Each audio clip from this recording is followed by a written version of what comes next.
age or whether, it's individual or a women's retreat I'm facilitating, whatever I'm doing. And, of course, there are skeptics. I'm not here to convert anybody. Right. I'm here to open up people's hearts and perhaps their ears and their eyes to what I have been told from those on the other side. It's been very well received. Of course, there are skeptics. People should be skeptical. They should doubt, because once there's doubt and then there's a belief, it's stronger than anything else. So I don't have a problem with any of those people. I understand, we have the gift of intelligence. We have the gift to, discern what we feel is right or wrong. So, my message is always, I channel love, whether it's from relatives or from other people or other spirits, and, you accept it or you don't accept it. But that's up to you. The responsibility is in the hands of the person who is receiving the messages. But I don't get a lot of naysayers. I really don't. No, that's good. But like you, Anna, once you are touched by spirit and the truth of this divine eternal nature, and it's within you and around you, doubt falls away, and maybe you don't even draw it to yourself any longer, or the intolerance of those who have not yet awakened. So then we're able to accept people as they are and not as we wish them to be, and we allow them their own time and space to find this truth. I mean, there was a time I was skeptical, and it was through my own experiences that I knew beyond the shadow of a doubt the truth, and then nobody could ever take it away once I had that, and that's what you're saying here too. So in the conversation you have in the many conversations and questions you have with Mary, how does she refer to God and his relationship with people? She refers to God in so many different ways. To keep with our vernacular, she calls him God. We need a pronoun, so it becomes a male pronoun. Again, but there is no gender. There are no words. God, she calls many times in the book the energy of love, the vibration of love. She says in the book, it doesn't matter if you call him God or Allah or Jehovah or Sam. It doesn't matter. God just wants to be called. Okay, whatever you want. But it's feeling that energy, feeling that vibration, and living in that vibration and raising that vibration. So, it's very simple, and she repeats again and again and again, keep it simple, be kind, be compassionate, follow the words of Buddha, follow the words of Christ.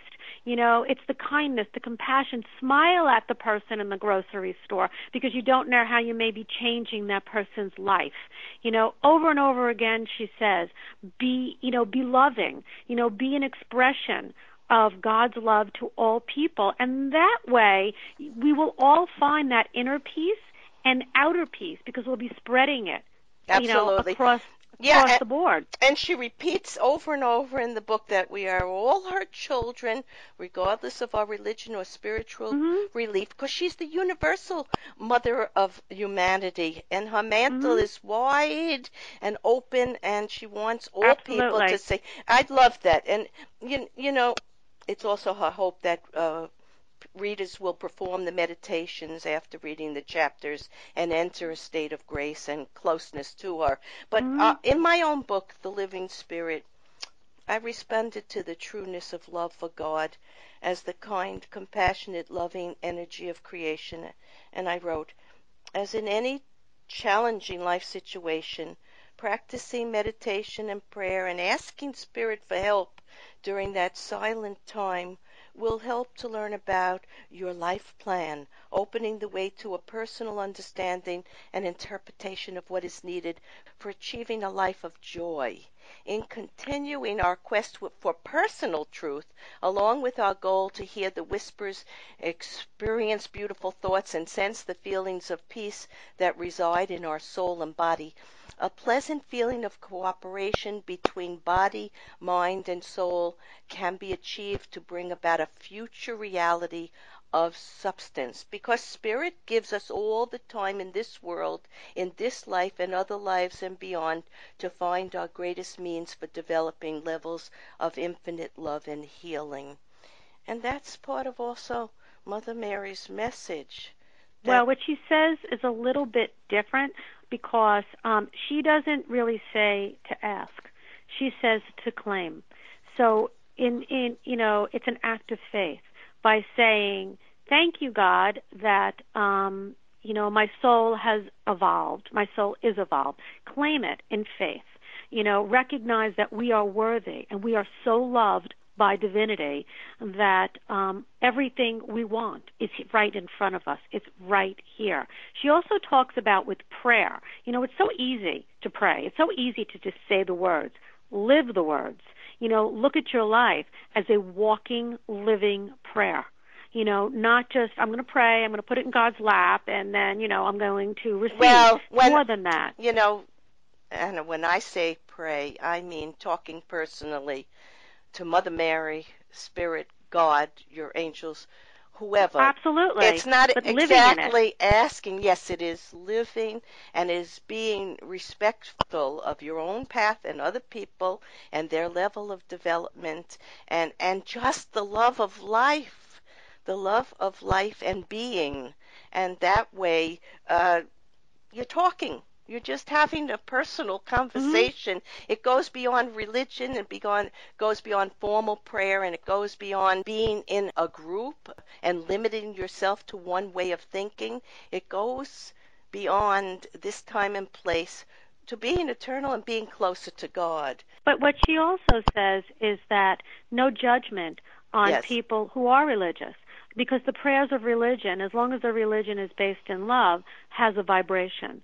And so if, communicating with God directly, of course, I like to do it that way, but other people, they like to say the prayers of the religion because there's a vibration to the prayers that makes them feel closer. And she says, no judgment, no judgment. People want to pray in community, that's great. You want to pray on your own and talk, that's great too. Whatever you do, just come to God. Just go to God. She wants us to lead us to the source of who we are and what we're about and what we yearn for. However you find it is perfect. Mm-hmm. Many paths to find yourself, your soul, to find your destiny, your life purpose, and to find love and compassion, and to find spirit. Much time and many ways to do this. Now, Anna, tell us how Mary comes to people and why. Well, she comes to people to help them find God. She wants to bring them peace. She wants to nurture. She wants to help them heal. And in coming to people, either when they call her or she in some way is appearing to them, or they're feeling her, is her mission. She's a messenger of God. And everything she does is within her mission. She's been appearing to children and to poor people for centuries because they're innocent and they're simple and they don't question. Mm-hmm. Now she's appearing to people all over the world of all different walks of life. I ask her, there's people who say, they see Mary in a sandwich. Is that true? And I think most people would laugh at that. And she said, well, why not? Why can't it be true? You can find me any way you want because I'm always in front of you. So she doesn't want people to, question whether or not she's around them. She's completely around them. The angels love music. They love the music. She comes through also in the music with the angels. She comes in with a legion of angels. I mean, there's an army of angels around her. She comes in with the angels. She comes in softly, but persistent. She wants to say what she wants to say because she wants to save us from ourselves. From our fears, yes, and our limitations, because fear blocks her and God. But I want to tell you a very personal story. Many years ago, as an energy worker and a sensitive, I was so sad to see such damaging behavior. There was someone around me who was making life hard for many people around me every day. And one day there was an episode that was just so disturbing that I was actually physically shaking. And I went into my room and I put on some music and I got very quiet and I tried to meditate. And I was crying actually. And suddenly I felt Mother Mary at my side, and in my inner vision, I saw her go up in a blue, I didn't see her face, but I saw a blue shawl over her, and I sensed her calmness and beauty. And she said to me, "I'm so sorry for your suffering. It will be taken out of your hands." And I knew I needed to let Spirit work out the problems of the people involved around me, and I was able to feel calm and loved and restored. So I believe she comes even sometimes when not asked or expected, when Mhm. it's necessary. Yeah. And I learned a great deal from that interaction at that moment. I learned to surrender and maintain my faith no matter what was going on around me, because I had that, but I still had suffering from seeing people act badly. So, what do you believe Mother Mary wishes us to take away after reading Conversations with Mary? She wants us to know that there's hope. There's hope for this world. There's Yes. hope for ourselves. There's hope for our communities, for this country, and globally. There's always hope. And that God is on our side. That God does not want us to fail. God wants us to live in abundance and peace and love. And in finding that peace and love, we have to turn away from some of these horrific things that we do. The fight for power. What's Mm, power? In the end, we die, and we're not in power. The fight, the worship of things. I ask her in the book. I like nice things, and she says it's fine to have nice things, just not to worship them. mm, There's you worship the Creator, you worship the Source, but we get so caught up in that, and it's like the killer instinct comes out to be better. And she wants us to step back and say there never will be the better, the best is God. And so to keep our eyes on God, and that's where we're going to find our happiness. That's where it's going to happen. But it can start in this world. We don't have to wait, until we die. It no. can start here. It's It's supposed to start here. That's why we're right. having this physical life. Our soul chose to come here and to discover and remember the extreme beauty and love God has for us and we have for God and Mhm. all life eternally. I want to thank you, Anna Raimondi, for sharing the beautiful channeling of Mother Mary's words and truth, which for me is reflective of all the truth I have accumulated in the wisdom of soul knowing since becoming aware of our spiritual soul being as the guide for all we hope to remember and accomplish in this physical life. To read the beautiful words that may open your heart to spirit and eternal love, go to AnnaRaimondi.com. In summarizing today's episode of Healing from Within, we have discussed the messages of Mother Mary, messages of love, healing, and unity for everyone.